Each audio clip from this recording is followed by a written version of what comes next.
I'm just loving this conversation. I really am. It's so good. It's so good. Really so good.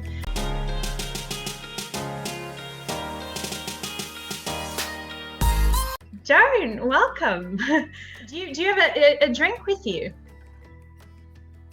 I have a tea. I mean, if this were another time of day, it'd be a different type of drink. However, it's Monday morning. So I have a tea. It is a lemon infused tea and it's called a Rise and Shine Infusion. Oh, I love that. What a name. I know. I've never thought so much about the tea that I had in my cup. I was like, what does this mean? Well, cheers. I'm just going to green tea. Cheers. Nice to meet you. From the outside, I've been doing a lot of research on you, and you seem to be quite a go-getter in that you're an actress, writer, producer, entrepreneur. You studied law. Where does this unwavering drive stem from? Oh gosh, that's a good question. I don't know. I've always kind of, look, I think I have to just take it back to my parents, right? Like there's something in the way that they brought me up, which was with the viewpoint and the vision that anything was possible. I think, like growing up, they always said to me, I'd sort of say one day, I want to be a ballerina. And they say, yes, you can. And I say, I want to become a president. And they go, yes, you can. And so I think there is something about that basis that has sort of allowed me to look at things that people might usually deem to be impossible, to actually see it in a different lens and go, well, why not? And why not give it a go? My parents are Nigerian as well. So I think it comes a bit from that. There's something about the immigrant experience as well.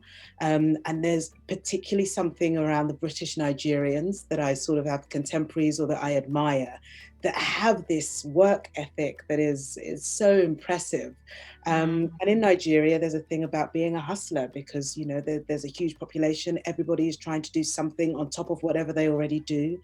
And I think that's a part of it. It's sort of the culture, the society that I grew up in, and the support, I guess, that I've had, because I think you can't do this without support. And it takes a village to do any of these things.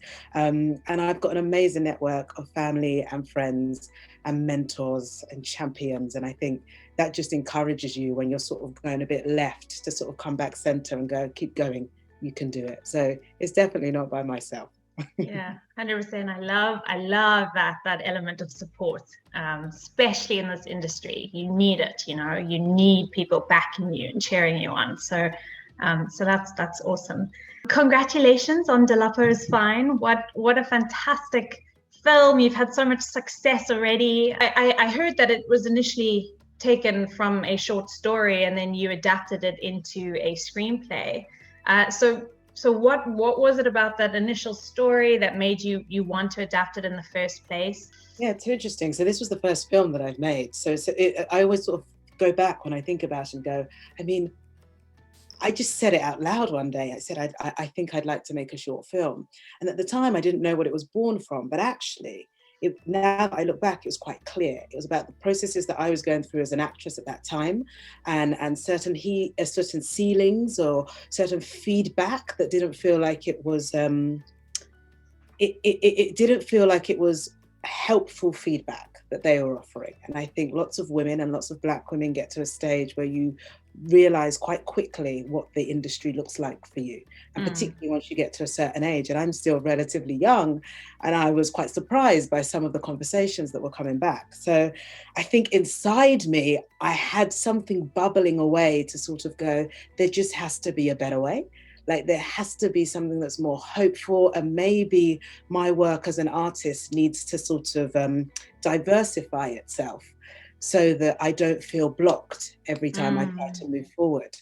And so I think that led to sort of knowing that I wanted to create something. But the short story, I had been hired as an actress to read this short story. I think it must be about 5 years or so now. Oh, wow. I didn't know Chibundo Onuzo. He's my co-screenwriter on Delapo Is Fine. And I remember being in the recording booth and saying these words out loud about this young girl's experience through this British boarding school. and just something coming over me, that sort of sense of like finally feeling like I was being seen, and that the words that I was saying matched an experience and a world that I understood. You know, I'd gone to a state school, but then I'd gone to an independent school for sixth form, and then after that I'd gone to Cambridge University. So very much a part of these systems, and particularly when I landed at Cambridge, that environment and that architecture, and how it doesn't always fit to the person that you are. So it's a bit sort of like round peg, square hole situation where you have to exist in it, but you find yourself sort of jarring alongside it. So I think when I was reading this short story, I was just going, wow, like, so much of it resonates, and so much of it in my experience up until then had been unsaid. And so now I was saying these words out there into the world. I think that sort of was the catalyst for something, because once it was out, I had to sort of do something with this information and do something with this experience that I was then sharing. But we didn't initially decide on working together on the short story for about another 5 years. And then I said, do you know what? This short story has stayed with me ever since I read it. And I have yet to see anything like it since I read that short story. So it says to me that we've never seen this on screen. Like, we have not seen a young Black girl within that environment on screen. And often we're not seeing stories about celebration, you know, of these stories that are positive about the Black experience, and particularly from a Black woman's perspective. And then on top of that, there's a lot of what you see in the film is a lot of celebration of Black skin. Yeah. And so I think a combination of all of those things, I sort of looked and I pitched it, and Jamila was like, go for it, write the screenplay. So I wrote it and I shared it with her, and then we wrote it together. And it was just this lovely collaboration back and forth that has led to the film that you see today. Amazing, amazing. I'm going to ask you a question as a writer, because you are a writer. How important is detail in terms of character, storyline, backstory when developing characters? How important is detail? I think greatly so. Yeah. I was writing this morning just before I got onto this call, and I'm in a rewriting stage for a TV series that I'm developing. Amazing. And it is the detail that is my note for this draft, in that the more specific you can be, the more it sings, and like in Delapo Is Fine, the more universal those themes are. So in Delapo Is Fine, when we were really mining, you know, what does her bedroom look like in this boarding school? And that it should be a culmination of home, Nigerian culture, the things that make her happy, but it would look very different from the minute she steps outside of that door and walks along those school halls. It's a very different experience. And so when it comes to sort of her hair, well, what hair cream does she use? What style of comb? Because for Afro hair, it's slightly different. You know, how does she deal with changing her appearance in front of the mirror? Is it comfortable for her? Is it not? Where is the mirror? Did she not have a mirror until she got the wig that she wears? You know, so all of these questions that we were mining, I think are incredibly important, because I think it is the difference that sends something that feels 2D into somebody that's human and an environment that we understand. So our imagination can always go further. And I think what I'm teaching myself as a writer is to allow it to, like, really go the full yard. And then if you need to mine it back, we can do that, because I'm an actress first and foremost, like yourself, that we know what actors bring to a role. Yeah. We also know as a writer what our duty is to gift them a sort of blueprint that then they can turn into the fully fledged piece. So what I am learning is detail is king. Don't you find it interesting? Because I've also been dabbling in writing and learning the process and reading all the screenplay books, Sid Field, how to write a screenplay, you know, structure and building character and all that stuff. Don't you find it interesting as an actor, now that you've had both experiences as a writer, that a writer puts the detail in, and then as an actor, it's your job to investigate and to figure out the detail. But you'll never really know, unless you're actually working on the project, what that specific detail was that the writer intended. So as an actor going into an audition, you have to try and interpret the script, the sides, as authentically and as close to the writer's image as possible in a way. So don't you find, now that you've done both, that it's a very interesting, it changes the way you might approach something as an actor in terms of a script? You're completely right. You're completely right. And that is definitely the journey that I've gone on since this film, and that my eyes are sort of more open to the clues and what could be meant. So for example, like sometimes I'm looking beyond the dialogue and actually going, how has this been framed? You know, what world am I in, and why have they chosen that word about how that person has touched that item? You know, what have I learned from that? Because I now know the pain that goes into mining the right word for that action. Exactly. And it's really good, because it's funny, because it's probably, to me at this stage, it probably feels like two things are in operation. Like there's the actor that I've always been, and then there's this information, like you said, of all of the writing and reading that I've been doing, that I'm now sort of filtering that into my process of exploring character. Something in me at the moment, where something in this country as well, I think, where for quite a long time there was a real hesitancy to be seen as more than one thing. And I think that is fast eradicating. And I'd always be confused by that. And an arts organization I run, we really celebrate the slash artist, like whatever your other thing is, if it is running a TV show or a podcast alongside being an actor, that's still so valuable. Like what you're getting from communicating with people is so useful, that you can take into your acting. So it was really kind of to see it as a holistic thing. So for me at the moment, I'm going, oh, this is just sort of like maybe untapped artistry that I've had. It's all still feeding into the same mission, right? And the same output. It just gives me different perspectives.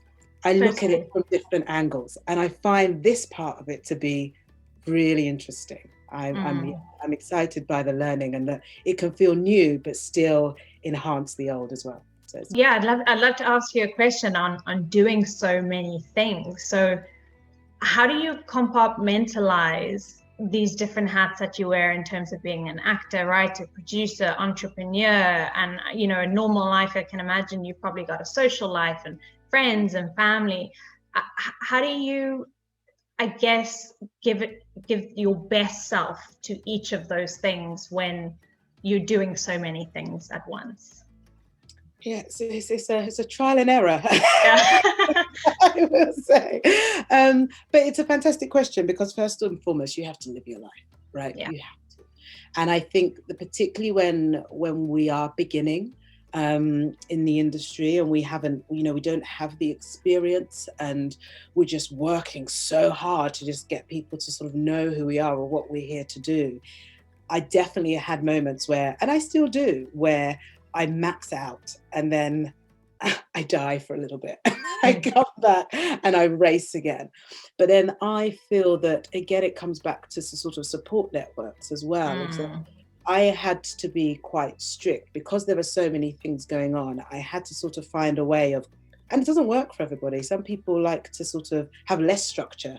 I think I'm quite a structure-based person, with a bit of wriggle room. So I just had to sort of find a way that I could allow, exactly, bringing your best self, but giving yourself the headspace to think, you know, and giving yourself the headspace to not always produce. And I think that's one of the things with creating, is that you could do something in the morning and you might only write 4 lines. But that's not to beat yourself up about, because it's amazing that you achieve those lines and you sort of mind that time and you have that thinking space. It's different than sort of, I'm also co-founder of an arts organization, the Monobox, as well as co-founder of African Productions. So it's different when I then need to turn up for a meeting, I need to lead that, I need to have the answer immediately. So it's just allowing space between one hat that you wear into the other, because they might require a different approach. And then I also share. I think that's the big thing that I've learned along the way. That's why I keep going about support, the village, your team, your community, your tribe, whatever it is, that they are so important to allow me to do what I do. And I think that in the early stages, I really felt like it was because it was all in my head, it was all on my shoulders. And I think that's become something that I'm learning from and getting better at. And I'm going through a process with one of my companies at the moment to sort of explore that. Like, how do you share? Because there are so many people that are passionate about this. There are so many people that want the opportunities in this industry. Yeah. There's so many people who have better ideas than yours. And so actually it's in the listening that allows you to go, do you know what? I may have begun this, but now is the moment where we can open it out. And I think that's a real journey that I'm on. And I have to say it's so beneficial.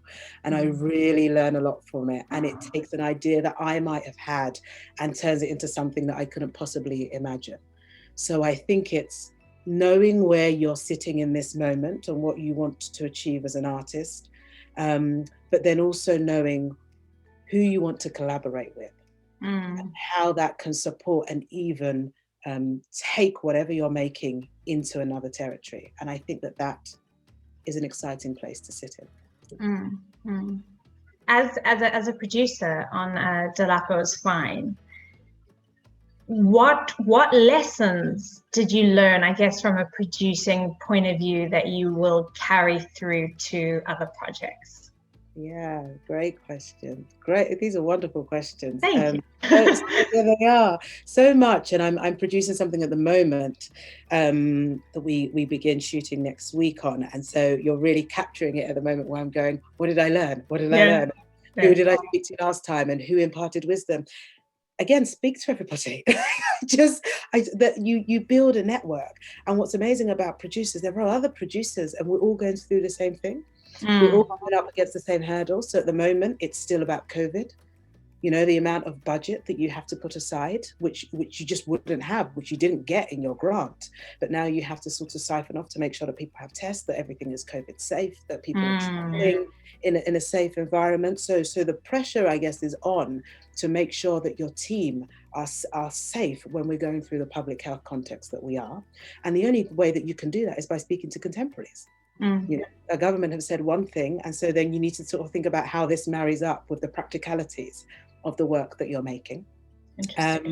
And then I mean, what we had with Delapo Is Fine, which again we've got on this new project, I really love creating mixture. I love giving people this is their first opportunity to do something, and us supporting them around them. And then alongside that, it's so wonderful to have those that are more experienced than you as well, because there's just something that everybody can learn from that engagement. So I really celebrate that. A big part of what I do, which is a big challenge as a producer, because the industry still has so much work to do, is around women and people of color that make up crew. So there's just a lot of work in relation to that, to just make sure that I'm constantly figuring out who's out there.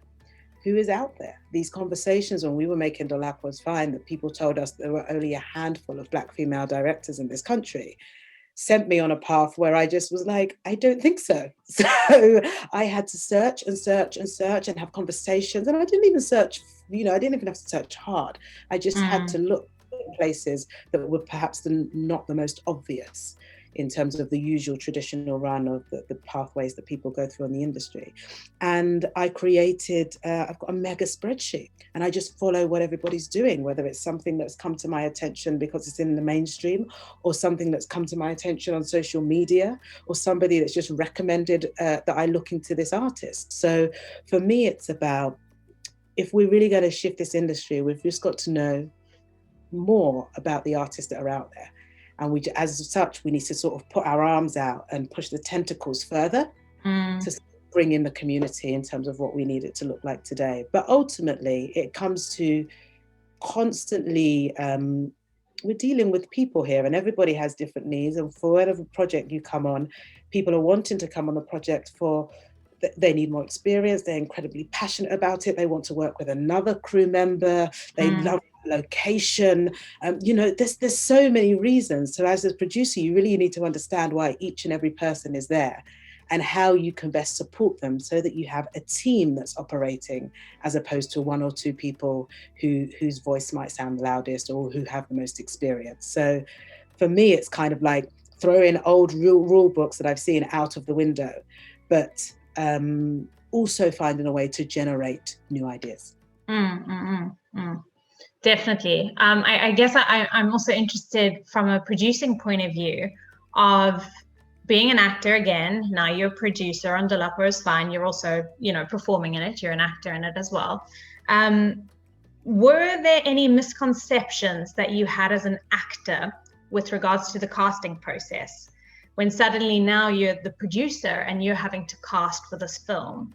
So as an actor, you might have certain ideas when going into the audition room, but now you're on the other side and you're seeing how that process actually happens from a different angle.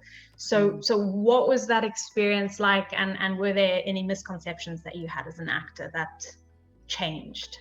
Yeah, it's good because of course, yes. Yeah. Because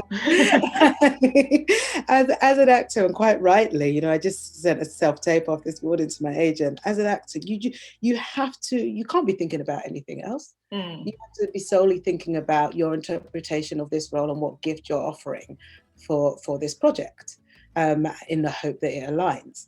And also you're trying to say, well, if I have that time to speak with them, then we have to see if we collaborate. So it's so self-involved, because it has to be, right? It has to be. That's why the beautiful actors that we see are so good, is because they're just able to turn everything else off. And they're able to just dive in to what the character and the role requires. And so I think what I'd learned about auditioning, I was heavily involved in the auditioning process, because as an actress, there were just some things that I had seen that I thought that there could be a better way of doing things. And also I wanted to sort of see how we could take, particularly these were lots of young Black women going through this process, and it would have, for all of them, almost all of them, it would have been their first screen project. Yeah. So there's a care attached to what this experience will be for them, because it will be their memory of the first one, And so sitting on the other side, we made sure that we just had enough time. And I know that's not always possible, but time was something that was really important for us. Not getting it right was, I think, something that I learned greatly. And I think that you're not looking for the finished product at all. Like, almost so far from it. And that isn't to say that we don't do our preparation and we haven't come bringing our best selves to the party, but it is to sort of say that, know that sometimes on the other side of the table, people are just looking for an essence, or there is a vision that has been spoken about by the director and the producers and the cinematographer already, that actually it's whether the actor that has presented something can fit so seamlessly into what has already been discussed. And actors we're often the last piece of the puzzle, right? As much as we want to be number one, like we often are. And so I found that was really interesting to sort of remember that the journey has begun so long before we've arrived at this auditioning stage. And then the other, not necessarily a misconception, but more sort of that everybody that we auditioned for this role was amazing. For the role of Delapo, they were amazing. Like my cheeks were just like grinning. It just pure glow and pure joy. And there were like lots of fun exercises that we did within it. You see in Delapo Is Fine in the credits where she's dancing with her hair. We had that process in the audition. And it was just so joyful after people delivered their sides, worked with the director on redirection. And then there was a moment where the director said, you're in an advert, it's almost like a Pantene Pro V advert. So just come in and like strut your stuff. And it was just, and we put music on and the whole thing happened. So and for me, again, that was different. I hadn't seen that. And it just meant that you saw everybody walk out with sort of their shoulders back and standing tall for what they delivered, because we had an extraordinary time. And I have to say, they were all wonderful. And so what I understood from that process is that, gosh, it's really difficult to match people up to projects, because sometimes you go, they could all do it. Yeah. But actually, who was the right actress for this project was how we ended up with the wonderful Doyin Ajiboye that we found. So there were just so many light bulb moments. I really encourage actors to just see what it's like on the other side, to either hear those conversations or to be active in what that process is like, because it's so much more complex. And while it's with us as actors, it has to be the only thing that we believe is possible, us achieving that role. So yeah, I learned loads, and I imagine I'll continue to. I read that you live by joy, or you try to live by joy. So in the tough moments, in the moments where you've had setbacks, ups and downs, rejection, maybe some self-doubt, how do you continue to live by joy? Yeah, it's very good. Really good question. It's for me, joy isn't always it's not always something that comes easy. You know, I'm naturally, and I'm a hardwired optimist, and I live in that place of possibility, as I mentioned earlier. But joy is sometimes can be seen as a act of self-care, and joy can be seen as an act of self-love, I think. Yeah. And I think sometimes in those moments of self-doubt, or you've had a number of knockbacks or rejections, or things don't seem to be going well, finding a way to release joy allows a reset for me, and also allows me to sort of just hook into what I'm here to do, and who I'm around and who I love. And I think at the end of the day, I think, and we're in a mad industry. It's not simple. Like it's absolutely bananas half the time, if we're real. Yeah. And so in that, it's so easy. And I remember I can remember loads of times where you sort of believe that you don't have any value in the world because you had the knockbacks. Yeah. And then for me, the joy is about finding, I guess this is about, again, networks, is about finding people who you know can lift you out of it. I always find, for me, people that aren't in our industry are just the best. They're really the best. My husband's not in this industry, and it's fantastic because we talk about it and he's so engrossed in it. But then there's a moment where his eyes glaze over in the same way that mine glaze over into what he does. And it's so helpful because it just kind of goes, okay, enough. Yeah. Who are you as a person? And we have to live our lives. And so things that can sort of release joy for me are things like dancing. You know, like if I'm in a real funk, I need to move my body, is what it's telling me. And I think, or whatever your version of exercise is, but for me, it's like really sweating to music. Yeah. Is a release for me, and is a way of eliciting joy. On top of that, it depends what, when you see injustices in the world, I find that instead of combating it with anger, combating it with joy is just a sweeter medicine, right? So it is something that requires, it's like the phrase, hope is a discipline. I think joy is a discipline too. I think you have to work at it. But I think that the end product of that, and what instead of it eating away at you, you're constantly letting things release from you. So that's how I think I live and try to live my life, through joy. What's the best piece of advice that you've been given, or a piece of advice that you've been given that has impacted you in some way? Oh, it came from my mum. I knew it immediately. I had a really rough time from a series of knockbacks from acting, and they had questioned my fragility as a person. They weren't connected. The people that said these things, they weren't connected at all, but they had sort of made a suggestion that I was, maybe perhaps I was too strong, or, I didn't match the usual actresses that seemed incredibly vulnerable when they came in. And it was a lie, because we are all fragile human beings. Fragility is part of humanity. But it really knocked me, and I really didn't know how to deal with it, because I just felt that here I was at the age of 30 or whatever when it happened, and I wasn't being understood.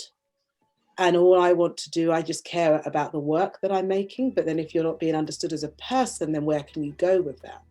And I remember my mum, I was really low, and my mum I told her what had happened, and she went, this was going to happen. I was like, huh? She's like, this was going to happen. But you must remember that your work is global, and that the value that you have can fill this entire world. And it doesn't belong to one building, one director who's auditioned you, one project. You are here as an artist to have a global impact. And I ended up just coming out of my haze of, oh my God, what do I do? And just going, she's so right. Yeah. So often we localize where we're working, or who we want to work for or with, that actually we can be ignoring the canvas of the world. And now with what we do, it is so global. We're able to reach each other in ways that we've never been able to before, even in this lockdown. But just that sense of dreaming big. We're in this because we dream, and our dreams are mighty. And within it all, and through all of the knockbacks, to just remember that the imagination is so powerful that it is possible. And I think it was just that. It comes back to support again, doesn't it? It's that sort of sense of going, gosh, it's exactly what I needed to hear, and I couldn't have done it myself, because I was just replaying these events back and forth time and time again, that I was just getting lost in them. So yes, I would say it came from my mum, and she asked me to think bigger and keep dreaming. Think bigger and keep dreaming. What do you want audiences to take away from Delapo Is Fine? Yeah, it's nice. I'd love you to enjoy it. Yeah. if you can find a way, and find something that resonates in this from you, whether it's from that coming of age period to the wonderful music in the show, to what we deal with when we talk about intergenerational relationships and understanding that for yourself. But more than anything, I think this film is to empower us. And is to encourage us to have our own self-acceptance and self-love of who we are. Because the world, and whatever stage that we're in, the pressures can be like a cacophony of sound. And actually, it's for us to kind of go, do you know what? This is who I want to be in this moment.